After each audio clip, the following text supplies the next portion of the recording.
बिस्मिल्लाहिर्रहमानिर्रहीम। अस्सलाम वालेकुम viewers, welcome back to our channel.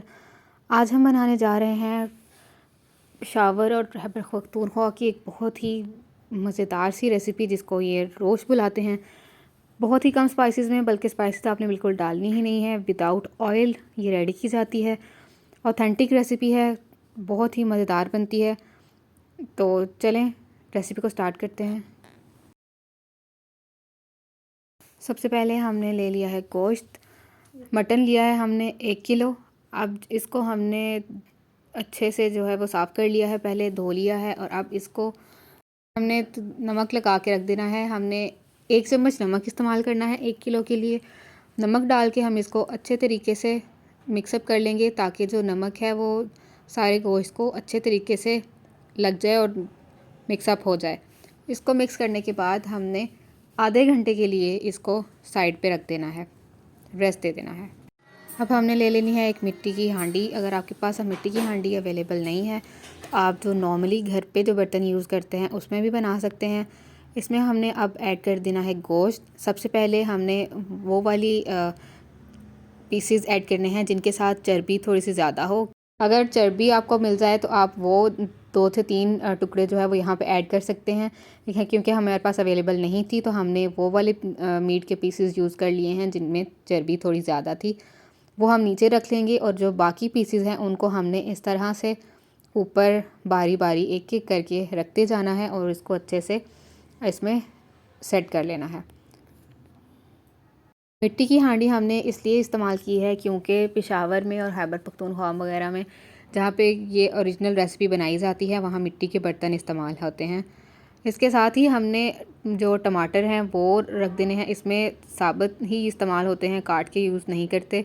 तो इसलिए दो टमाटर हैं, हमने उनको साबुत ऐड कर लिया है। उसके साथ ही 2 हमने लहसुन के फूल ले लिए हैं। साथ में ही 2 हमने छोटे साइज़ के प्याज लिए हैं क्योंकि हमारे पास बड़ा नहीं था। तो आप अगर आपके पास बड़ा अवेलेबल हो तो आप 1 प्याज जो है वो यूज़ कर सकते हैं। उसके साथ ही हमने अदरक को छील के उसके छोटे छोटे टुकड़े करके उसको ऐड कर दिया है।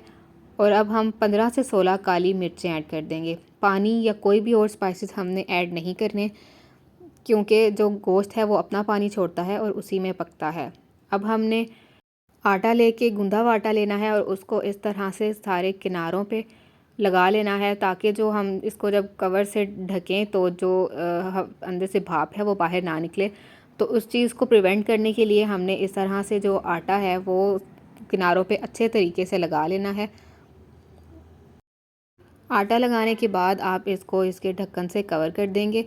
उसके बाद आप बेशक इसके ऊपर कोई भारी चीज़ रख दें ताकि जो स्टीम है वो बिल्कुल भी बाहर ना निकल सके। क्योंकि अगर आप भारी चीज़ इस्तेमाल नहीं करेंगे तो जैसे ही अंदर स्टीम डेवलप होगी तो ढक्कन ऊपर की तरफ आ सकता है, उसकी जो स्टीम है वो बाहर निकल सकती है। तो आप उस चीज़ को भी प्रिवेंट करने के लिए जो ढक्कन इसके ऊपर रखेंगे उसके ऊपर आप कोई भी वज़नी चीज़ रख दें, ताकि जो स्टीम है वो बाहर ना निकल सके।